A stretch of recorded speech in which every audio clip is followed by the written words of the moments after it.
ಹಾಗಲಕಾಯಿ ಅಂದರೆ ಯಾರಿಗೆಲ್ಲ ಮೂಗು ಮುರಿತಿರೋ ಅವರು ಕೂಡ ಇಷ್ಟಪಟ್ಟು ತಿನ್ಬೋದು. ಮಕ್ಕಳಿಗೂ ಕೂಡ ತುಂಬ ಇಷ್ಟ ಆಗುತ್ತೆ. ಎಲ್ಲರಿಗೂ ನಮಸ್ಕಾರ. ನಮ್ಮ ಚಾನಲ್ಗೆ ನಿಮ್ಮೆಲ್ಲರಿಗೂ ಆತ್ಮೀಯವಾದ ಸುಸ್ವಾಗತ. ಇವತ್ತಿನ ವಿಡಿಯೋದಲ್ಲಿ ಹಾಗಲಕಾಯಿ ರೆಸಿಪಿ ಮಾಡ್ಕೊಂಬರೋಣ. ತುಂಬ ಸಿಂಪಲ್ ಆಗಿದೆ, ಬನ್ನಿ. ನಾನಿಲ್ಲಿ ಒಂದು ದಪ್ಪ ತಳದ ಕುಕ್ಕರ್ ತೊಗೊಂಡಿದ್ದೀನಿ. ಇದಕ್ಕೆ 1 ಚಮಚ ಎಣ್ಣೆ ಹಾಕಿ ಸಾಸಿವೆ ಜೀರಿಗೆಯನ್ನು ಹಾಕ್ತಾಯಿದ್ದೀನಿ. ಈಗ 1-2 ಎಸಳು ಬೆಳ್ಳುಳ್ಳಿಯನ್ನು ಹಾಕ್ಕೊಳ್ತಾ ಇದ್ದೀನಿ. ಈಗ ಕರಿಬೇವು ಸೊಪ್ಪನ್ನು ಕೂಡ ಹಾಕಿ ಚೆನ್ನಾಗಿ ಒಗ್ಗರಣೆ ಮಾಡ್ಕೊಳ್ಳೋಣ.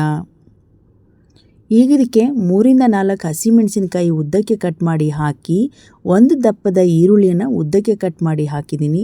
ಈಗ ಸ್ವಲ್ಪ ಕರಿಬೇವು, ಸ್ವಲ್ಪ ಕೊತ್ತಂಬರಿ ಸೊಪ್ಪನ್ನು ಹಾಕಿ ಈ ರೀತಿ ಹಾಕಿ ಚೆನ್ನಾಗಿ ಫ್ರೈ ಮಾಡ್ಕೊಳ್ಳೋಣ. ಇದಕ್ಕೀಗ ರುಚಿಗೆ ತಕ್ಕಷ್ಟು ಉಪ್ಪನ್ನು ಹಾಕಿ 1 ಟೊಮೆಟೊ ಸಣ್ಣದಾಗಿ ಕಟ್ ಮಾಡಿರುವ ಟೊಮೆಟೊವನ್ನು ಹಾಕಿ ಚೆನ್ನಾಗಿ ಮಿಕ್ಸ್ ಮಾಡ್ಕೊಳ್ಳೋಣ. ಈ ಒಂದು ರೆಸಿಪಿ ತುಂಬ ಸಿಂಪಲ್ ಆದ್ರೂ ತುಂಬ ರುಚಿಕರವಾಗಿರುತ್ತೆ. ಈಗ 1 ಚಿಟಿಕೆ ಅರಿಶಿಣ ಪುಡಿಯನ್ನು ಹಾಕ್ಕೊಳ್ತಾ ಇದ್ದೀನಿ. ಇದು ಕಲರ್ ಚೇಂಜ್ ಆಗೋವರೆಗೂ ಇದನ್ನು ಫ್ರೈ ಮಾಡ್ಕೊಳ್ಳೋಣ. ಈಗ ಹಾಗಲಕಾಯಿ ಕಟ್ ಮಾಡಿರುವ ಹಾಗಲಕಾಯಿ ಸಣ್ಣದಾಗಿ ಕಟ್ ಮಾಡಿದ್ದೀನಿ ನೋಡಿ. ಹಾಗಲಕಾಯಿ ಕೂಡ ಹಾಕಿ 5 ನಿಮಿಷಗಳ ಕಾಲ ಹೀಗೆ ಎಣ್ಣೆಯಲ್ಲೇ ಚೆನ್ನಾಗಿ ಫ್ರೈ ಮಾಡ್ಕೊಳ್ಳೋಣ.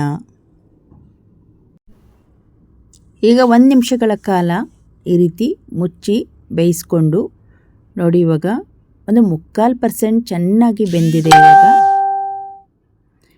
ಇವಾಗ ಚೆನ್ನಾಗಿ ಮಿಕ್ಸ್ ಮಾಡಿಕೊಂಡು 1 ಚಮಚದಷ್ಟು ಧನಿಯಾ ಪುಡಿ ಹಾಕ್ಕೊಳ್ಳೋಣ.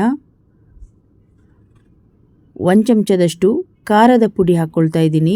ಖಾರಕ್ಕೆ ಹಸಿಮೆಣಸಿಕಾಯಿ ಕೂಡ ಹಾಕಿರೋದ್ರಿಂದ 1/4 ಚಮಚದಷ್ಟು ಖಾರದ ಪುಡಿ, ಹಾಗೆ 1 ಚಮಚದಷ್ಟು ಸಾಂಬಾರು ಪುಡಿ, ಮನೆಯಲ್ಲೇ ಮಾಡಿರುವ ಸಾಂಬಾರು ಪುಡಿನೂ ಹಾಕಿ ಈ ರೀತಿಯಾಗಿ ಚೆನ್ನಾಗಿ ಮಿಕ್ಸ್ ಮಾಡ್ಕೊಳ್ತಾ ಇದ್ದೀನಿ. ಈಗ ಸ್ವಲ್ಪ ಕಾಯಿ ತುರಿ ಹಾಕ್ಕೊಳ್ಳೋಣ. ಅರ್ಧ ಬಟ್ಲಾಗುವಷ್ಟು ಕಾಯಿ ತುರಿ. ಇದಕ್ಕೆ ಒಳ್ಳೆ ರುಚಿ ಕೊಡೋದಂದರೆ ಬೆಲ್ಲ. ಇಲ್ಲಿ ಜೋನೆ ಬೆಲ್ಲವನ್ನು 1.5 ಚಮಚದಷ್ಟು ಬೆಲ್ಲ ತೊಗೊಳ್ತಾ ಇದ್ದೀನಿ. ಕೆಲವರು ಹಾಗಲಕಾಯಿ ಗೊಜ್ಜಿಗೆ ಬೆಲ್ಲ ಹಾಕ್ತಾರೆ, ಕೆಲವರು ಹಾಕೋದಿಲ್ಲ. ಇಲ್ಲಿ ನಾನು ಸ್ವಲ್ಪ ಡಿಫ್ರೆಂಟಾಗಿ ಮಾಡಿರೋದ್ರಿಂದ ಹಾಕಿದ್ದೀನಿ.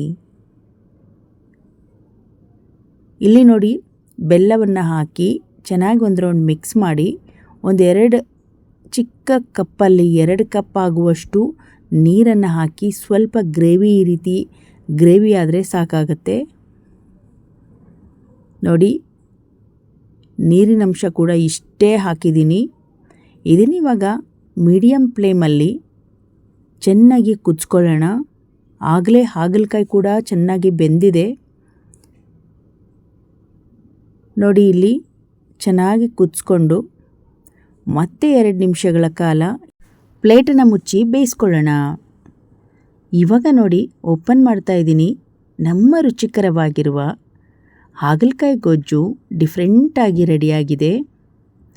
ಅನ್ನಕ್ಕೆ, ಚಪಾತಿಗೆ, ಅಕ್ಕಿ ರೊಟ್ಟಿಗೆ ಎಲ್ಲದಕ್ಕೂ ಒಂದು ಒಳ್ಳೆ ಕಾಂಬಿನೇಷನ್ ಆಗಿರುತ್ತೆ ನೋಡಿ. ನೀರಿನಂಶ ಎಲ್ಲ ಡ್ರೈ ಆಗಿದೆ. ಇವಾಗ ಹಾಗಲಕಾಯಿ ಗೊಜ್ಜು ರೆಡಿಯಾಗಿದೆ ನೋಡಿ. ಸ್ವಲ್ಪ ಕೂಡ ನೀರಿನ ಅಂಶ ಇಲ್ಲ, ಚೆನ್ನಾಗಿ ಇದು ಬೆಂದಿದೆ. ಮತ್ತು ಹಾಗಲಕಾಯಿ ಎಲ್ಲ ಲಾಸ್ಟಲ್ಲಿ ಸ್ವಲ್ಪ ಕೊತ್ತಂಬರಿ ಸೊಪ್ಪನ್ನು ಹಾಕಿ ಸ್ಟವ್ ಉರಿಯನ್ನು ಆಫ್ ಮಾಡಿ 1 ಬೌಲಿಗೆ ಹಾಕ್ಕೊಳ್ತಾ ಇದ್ದೀನಿ ನೋಡಿ.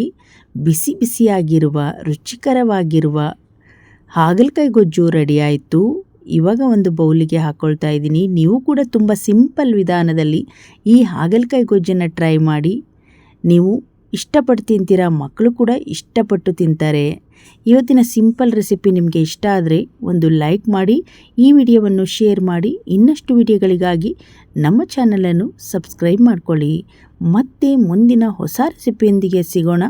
ಅಲ್ಲಿಯವರೆಗೂ ಧನ್ಯವಾದಗಳು.